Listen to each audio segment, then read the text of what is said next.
그러니까 이제 비혼이라고 그런 표현보다는 나는 그냥 싱글, 이제 혼자 사는 삶에 대한 것들은 조금은 이제 그 교회 내에서도 이제 정리는 필요하다고 생각을 해요.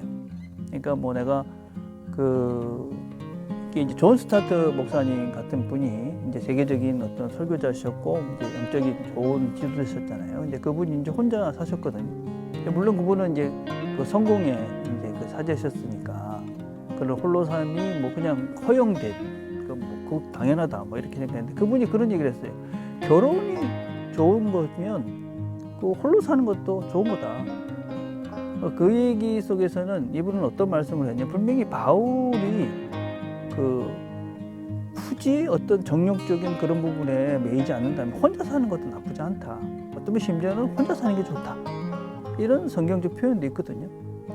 그리고 분명히 마태복음에서도 이제 예수님께서 하늘을 위해서 고자된 자도 있다. 그러니까 태어나서 그런 사람들도 있다.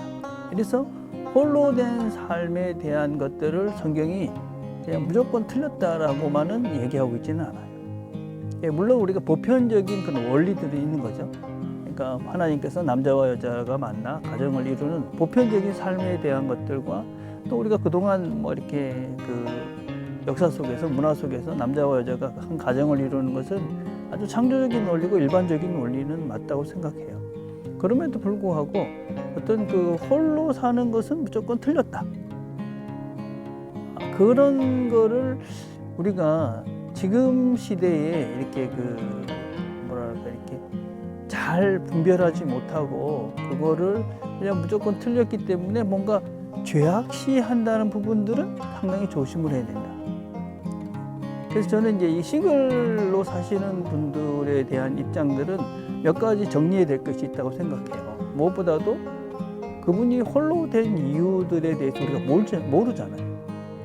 그러니까 그거를 우리가 함부로 판단하고 정죄해서 무조건 혼자 살기 때문에 저 사람은 뭔가 잘못되거나 아니면 비정상적인 사람으로 여기는 것은 그건 좀 문제가 있다.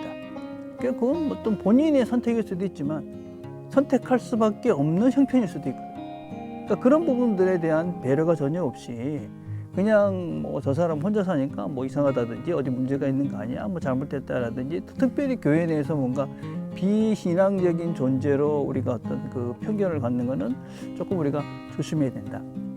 그런 부분이 분명히 있고, 또 우리가 이제 생각해야 될 어떤 홀로 삶에 대해서 이건 우리가 신학적으로도 많이 생각을 해봐야 될 문제라고 생각해요. 그렇지만 분명한 거는 사제들이나 어떤 목회자들이나 캐톨릭에서 여자 수녀님들은 혼자 사는 것을 아무렇지도 않게 생각해요, 그죠? 그리고 그 사람들은 그게 당연하다. 그렇게 인정을 해줘요. 그분들은 예수님과 결혼했다.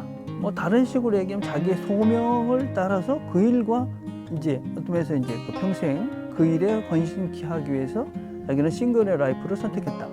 이렇게 이야기하는 거거든요.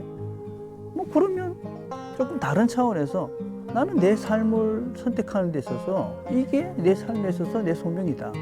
자기의 각자의 소명을 따라서 그 사람도 선택할 수 있다. 그러니까 꼭 목회의 길만이 싱글로서의 선택해야 되는 거고 다른 일은 아니다라는 것은 좀 우리가 생각하는 이혼론적인 이런 잘못된 생각이다. 만약에 목회자로서 그걸로 그냥 싱글을 선택할 수 있다면 우리는 다른 것으로서도 분명히 싱글을 선택할 수 있어야지 이게 어떤 거룩한 삶에 대한 동등성을 유지하는 거라고 생각하거든요. 그러니까 우리가 그 사람들의 삶을 인정해 준다면 이쪽이 선택했던 또 다른 삶, 하나님 앞에서 내가 이 삶을 살겠다. 그게 부모님을 돌보는 일일 수도 있고 또 각자가 하고 있는 일일 수도 있고 그런 부분들도 있다고 생각해요.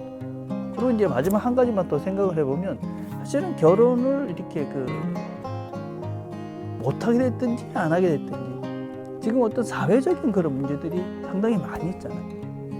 그런 것들을 전혀 우리가 무시해서도 안 된다고 생각해요. 그러니까 환경적 요인들도 분명히 있기 때문에 그런 것들을 우리가 배려를 해서 사실은 교회 내에서 그렇게 싱글로 사시는 분들에 대해서 우리가 조금 더 배려하는 차원은 있어야 된다.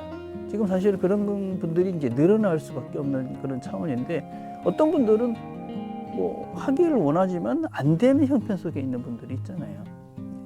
이제 그런 부분들을 이제 교회가 어떻게 그런 부분들을 또 채워줄까? 또 어쩌면 자기가 할 수 없는 형편에 있을 수도 있는 분들이 있거든요. 그러니까 그런 부분들에 대해서 우리가 종합적으로 생각을 해서 이렇게 각자가 이제 존중받는 교회 문화를 만들어야 되는 것이지 무조건 니는 혼자니까 이런 것들은 우리가 상당히 좀 조심하고 이제 지향해야 되겠다.